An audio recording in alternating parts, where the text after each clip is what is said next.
নমস্কাৰ মই আপোনালোকৰ ওচৰত আহিছো বিশুদ্ধ পূৰ্ণাংগ পঞ্জিকাৰ পৰা প্ৰবোধ শৰ্মাই আপোনালোকৰ ওচৰত আজি এটা বেলেগ বিষয় লৈ আহিছো আমাৰ বিদ্যাৰ্থীসকলৰ প্ৰায় ঘৰতে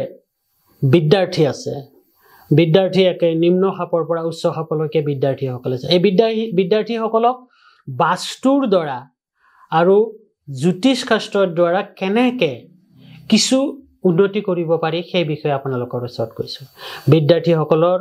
এটা সাধাৰণ মন্ত্ৰ আপোনালোকক দিছো এই মন্ত্ৰটো আপোনালোকে প্ৰতিদিনে পঢ়াৰ সময়ত যিকোনো এনেকৈ পাঠ লুটিয়াৰ আগতে আপোনালোকে 5 বাৰ মন্ত্ৰ পাঠ কৰিব সেই মন্ত্ৰটো হ'ল নমঃ বদ বদ বাগ দেবিনী স্বাহা এটো তান্ত্ৰিক মন্ত্ৰ তন্ত্ৰ জড়িত মন্ত্ৰ ইয়াত কোনো সুৱা ভাল স্নান কৰা নকৰা ভাল বেয়া খোৱা নোখোৱাৰ লগত কথা নাই যেতিয়াই আপুনি পঢ়িব বিচাৰিব তেতিয়াই এই মন্ত্ৰটো 5 বাৰ গাই আপুনি পঢ়িব আৰু পঢ়া কৰিলে আপুনি তাৰ পৰা সুফল প্ৰাপ্তি হ'ব বা প্ৰতিযোগিতাত যোৱাৰ আগত এই মন্ত্ৰটো 5 বাৰ গাই গলে হ'ল ইয়াত কোনো অশুভ স্নান কৰা খাদ্য খোৱা ইত্যাদিৰ কোনো একো ফল নাথাকে বেয়া ফল নাথাকে গতিকে আপোনালোকে যেতিয়া তেতিয়া গাই যাব পাৰিব যেতিয়া তেতিয়া গাব পাৰিব গতিকে সকলোৱে একেবাৰে শিশুৰ পৰা একেবাৰে যিমান উচ্চ বিদ্যাৰ্থী সকলে এই মন্ত্ৰটো সকলোৱে গাব পাৰিব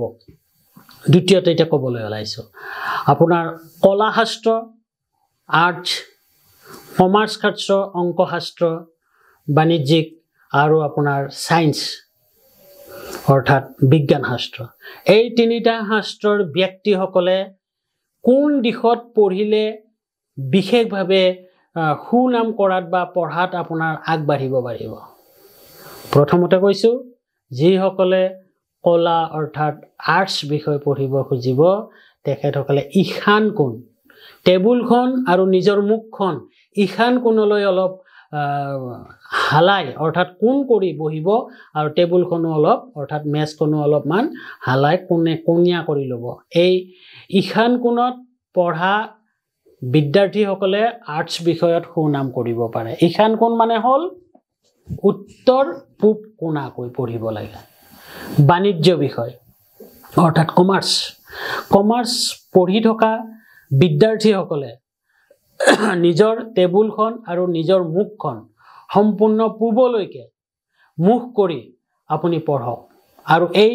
টেবুলখন পূব ফালে কৰি পঢ়িলে টেবুলখন পূব কোণাকৈ ৰাখিলে পূবৰ ফালে মুখ কৰি অৰ্থাৎ ইষ্টৰ ফালে পঢ়িলে আপোনাৰ কমাৰ্চ বিষয় অৰ্থাৎ বিদ্যাৰ বাণিজ্যিক ক্ষেত্ৰত আপোনাৰ বাণিজ্য বিষয় অৰ্থাৎ অংক শাস্ত্ৰত আপুনি সুনাম কৰিব পাৰিব বিজ্ঞান শাস্ত্ৰ সায়েন্স বিদ্যাৰ্থীসকলে অগ্নিকোণ অৰ্থাৎ দক্ষিণ পূব কোণৰ ফালে অলপ হেলনীয়াকৈ কুনিয়াকৈ বহিলে বিজ্ঞান শাস্ত্ৰ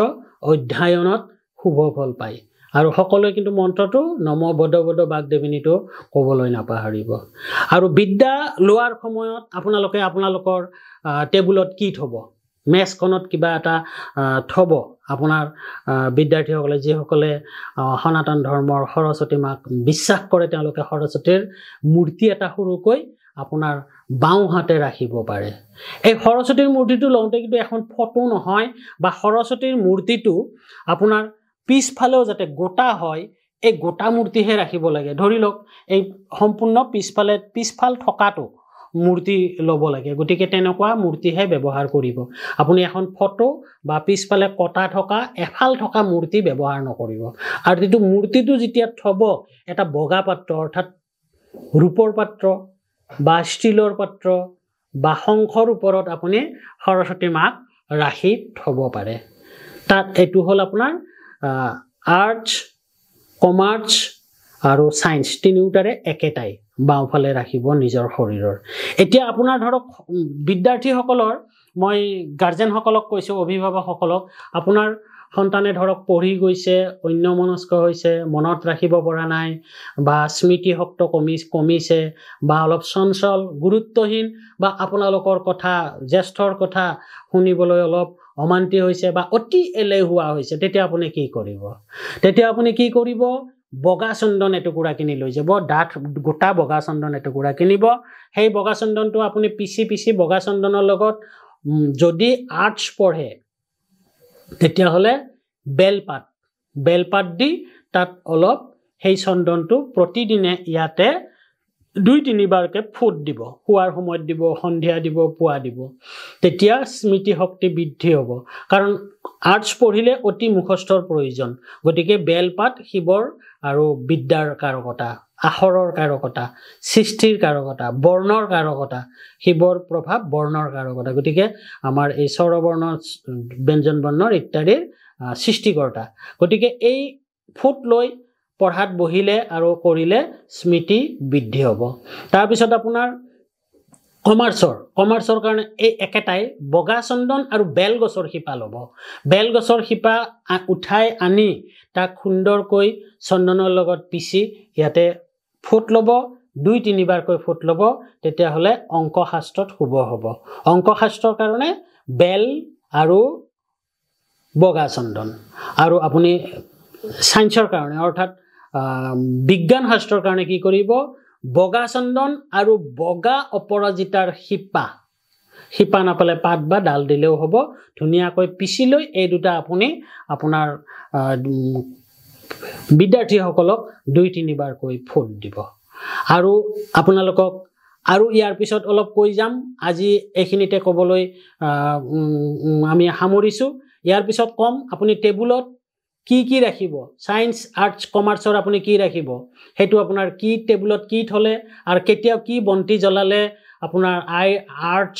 কমাৰ্চ আৰু সায়েন্সৰ বিদ্যাৰ্থীসকলৰ হয় তাত আপোনাৰ বিভিন্ন ধৰণৰ কৰ্পূৰ ফিটকিৰি নিমখ তামৰ বাচন লোহাৰ বাচন ৰূপৰ বাচন এনেকুৱা ধৰণৰ পাত্ৰবিলাকত আমি থব পাৰো গতিকে সেই বিষয়ে